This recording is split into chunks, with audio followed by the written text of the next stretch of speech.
지금까지 레고에서는 수많은 피규어들이 만들어지고 있는데요. 그렇다면 이 미니 피규어의 역사는 언제부터 시작이 되었을까요? 오늘은 과거부터 현재까지 변해온 레고 피규어의 변천사를 소개하도록 하겠습니다.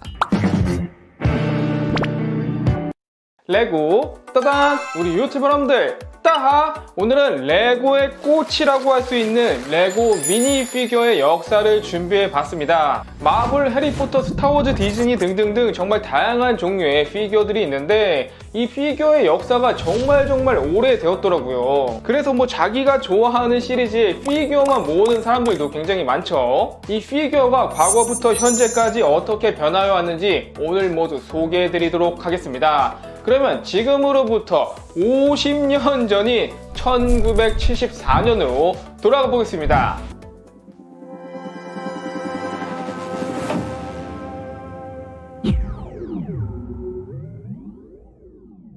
1974년 레고에서 처음 나왔던 피규어입니다. 지금과는 다르게 상당히 크고 얼굴이 진짜 땡그랗네. 홈런볼인 줄. 나는 머리카락도 탈부착할 수 있었고요. 몸을 정사각형 브릭을 쌓아서 만들었기 때문에 다리는 못 움직이지만 팔은 좀 움직일 수 있는 정도였어요. 벌크도 피규어 사이즈에 맞춰서 좀 큰 편이었고 아무리 봐도 차에 비해 사람이 너무 커. 그리고 바로 1년 뒤 이런 모습의 피규어가 출시됩니다. 이제 좀 미니 피규어 같네. 실제로도 요즘 피규어와 비슷한 사이즈인데 너무 좀 다 심심하게 생기지 않았나. 단순히 컬러와 모자 형태만 좀 차이가 있는 정도예요. 1978년 드디어 우리가 아는 미니 피규어의 형태를 갖추게 됩니다. 얼굴은 단순한 점 2개 눈에 입이 그려져 있었고, 또한 인종차별 문제를 방지하고 모든 인종을 포용하려는 의도로 노란 피부색을 사용했다고 합니다. 심슨도 그런 이유에서 똑같이 노란 피부색을 사용했던 거죠. 초기에는 경찰, 의사, 기사, 소방관 등 20개의 피규어가 출시되었고요. 진짜 딱 이 형태가 레고에 가장 잘 맞는 사이즈가 아닌가. 작아진 피규어 사이즈에 맞춰서 건물, 탈 것 같은 이런 벌크들도 우리에게 익숙한 모습의 크기로 변화하게 됩니다. 10 years later. 이후 1989년에는 특수 조형을 사용한 피규어들이 등장하는데요. 먼저 이 해적선장을 보시면 기존 피규어와는 다르게 왼손은 갈고리, 오른쪽 다리는 목발을 사용해서 훨씬 개성 있는 표현이 가능해졌죠.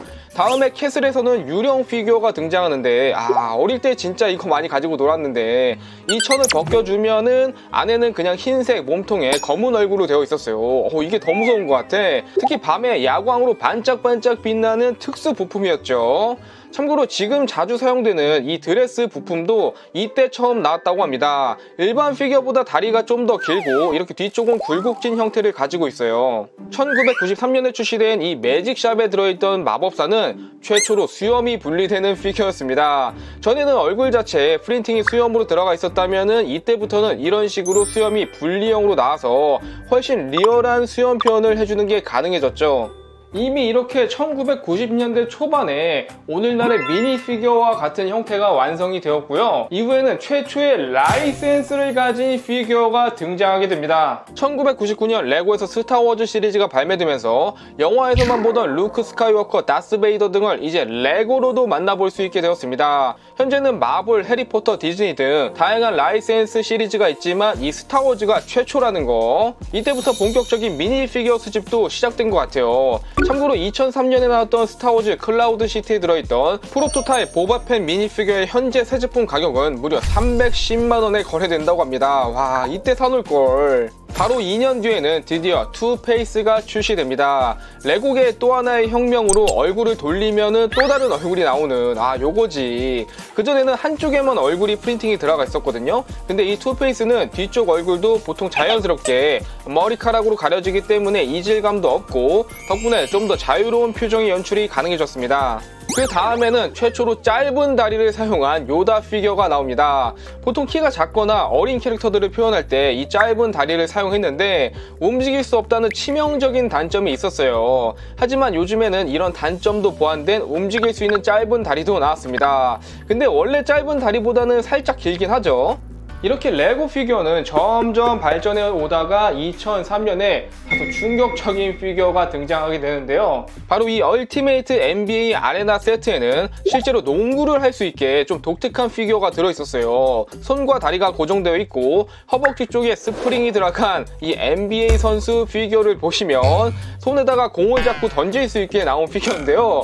요것도 특이하지만 인종차별을 막기 위해 노란색을 사용했다던 레고가 이제는 다양한 피부의 색깔을 사용하기 시작했다는 겁니다. 덕분에 리얼한 느낌이 더 살기는 하지만 그래도 레고 하면은 역시 노란색 피부가 아닌가. 2009년에는 엄청나게 작은 마이크로 사이즈의 피규어들이 출시됩니다. 레고를 보드게임처럼 즐기기 위해 나왔던 세트에 들어있던 보드게임 말이었어요. 일반 피규어의 4분의 1 정도밖에 안 되는 아주 작은 사이즈고 형태만 보면은 1975년에 나왔던 피규어가 좀 생각이 나죠. 그리고 2010년에는 사람들을 정말 미니 피규어에 열광하도록 만든 엄청난 시리즈가 출시됩니다. 바로 이 미니피규어 콜렉터블 시리즈입니다. 미니피규어 하나를 랜덤으로 뽑아볼 수 있는 뽑기였어요.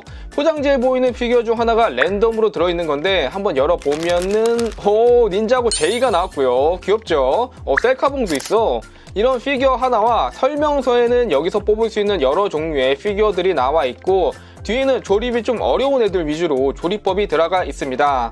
이 미니피규어 시리즈는 지금까지도 나올 때마다 금방 매진이 될 정도로 정말 인기가 많고 요것만 또 전문적으로 모으시는 분들도 있더라고요. 이제 2012년 이후로는 이 피규어들도 각 시리즈에 맞춰서 형태가 조금씩 변하게 되는데요. 2012년에는 여자아이들을 타겟으로 한 레고 프렌즈 시리즈가 나오는데요. 미니피규어가 완전 다르게 생겼어요. 기존 피규어보다 훨씬 날씬하고 진짜 뭔가 바비 인형 같은 느낌이랄까? 그래서 미니피규어가 아닌 미니 돌이라고 부릅니다. 같은 엘사로 한번 비교해 보면은 왼쪽에 일반 피규어로 나온 엘사는 좀 귀여운 느낌이라면 오른쪽 프렌즈 스타일 엘사는 확실히 여리여리해 보이고 이쁜 느낌이죠. 다음에 출시된 키마 시리즈에서는 이제 사람이 아닌 이런 동물 모양 피규어들이 출시되는데요. 주인공 라바를 보면은 얼굴은 동물인데 몸은 또 사람처럼 갑옷을 입고 있었어요. 투구를 벗겨보면은 안에 또 얼굴이 들어가 있는 방식입니다. 근데 동물이어서 이게 좀 어색하죠. 그래서 이 투구로 그 입체적인 얼굴형을 표현해 주었어요. 그리고 2014년 유명한 게임인 마인크래프트를 기반으로 레고 시리즈가 나오는데요. 게임 그래픽 그대로 레고 피규어의 머리가 깍두기처럼 네모난 모습으로 출시되었었어요. 왼쪽이 일반 피규어고 오른쪽이 마크 피규어인데 머리가 진짜 네모났고 옷의 프린팅도 도트처럼 들어가 있는 게 특징이었어요. 2016년에는 이제 사람이 아닌 아예 다양한 새들과 돼지를 모티브로 한 앵그리 버드가 출시됩니다. 이제는 미니피규어의 종족을 완전 초월한 느낌? 예전 키마는 그래도 몸 자체는 인간형이었잖아요. 근데 앵그리 버드는 몸통까지 완전 동물이야. 이외에도 뭐 심슨, 스폰지밥, 미니언즈 등등 피규어들은 각 시리즈의 개성에 맞춰서 변해왔고 또 같은 해 2016년에는 정말 특별한 피규어가 나옵니다. 드디어 레고에도 베이비 피규어가 탄생합니다. 와 진짜 너무 귀여워. 레고로 모든 연령대의 표현이 가능해진 것이죠. 특히 닌자고에 있던 아기 피규어는 더 작은데요. 이 몸통이랑 얼굴 비율이 1:1이야. 완전 깐난하긴 해. 그리고 같은 해 CT의 즐거운 공원 제품에서는 최초로 휠체어를 탄 피규어가 등장합니다. 이제는 정말 다양한 사람들을 표현할 수 있게 되었어요. 2020년에는 규격 외에 정말 특수한 피규어가 출시되는데요. 바로 레고 슈퍼 마리오입니다. 실제 마리오 게임처럼 레고 세트에서도 게임을 즐길 수 있다라는 컨셉으로 나온 시리즈인데 상당히 호불호가 많이 갈렸던 디자인이었어요. 이 피규어 안에 진짜 배터리가 들어가는 전자 제품이기 때문에 이 피규어가 포함된 스타터팩의 경우 가격이 79,900원입니다. 일반적인 미니 피규어보다 훨씬 비싼 가격이에요. 정말 지금까지 이 레고에서 정말 다양한 피규어가 나왔구나 라는 생각이 들고 바로 올해는 또 피부가 파란색인 미니 피규어가 출시되기도 했죠. 바로 레고 아바타 시리즈입니다. 아바타2가 13년 만에 개봉하면서 레고도 함께 출시되었는데요. 이 나비족의 특성을 살리기 위해 기존 피규어보다 좀 더 크고 파란 피부색으로 표현을 해주었어요. 제이크 설리를 한번 보면은 일반 피규어보다 다리가 훨씬 길고 얼굴도 나비족처럼 좀 더 길고 코가 크게 나왔죠. 이렇게 뒤에 긴 꼬리도 달려있고 이처럼 과거부터 현재까지 레고 피규어는 정말 수많은 모습으로 우리에게 찾아준 것 같습니다. 여러분은 어떤 피규어를 가장 좋아하시나요? 댓글로 남겨주시고 레고 로봇과 드래곤의 역사가 궁금하신 분들은 이 영상을 보셔도 좋을 것 같네요. 따바!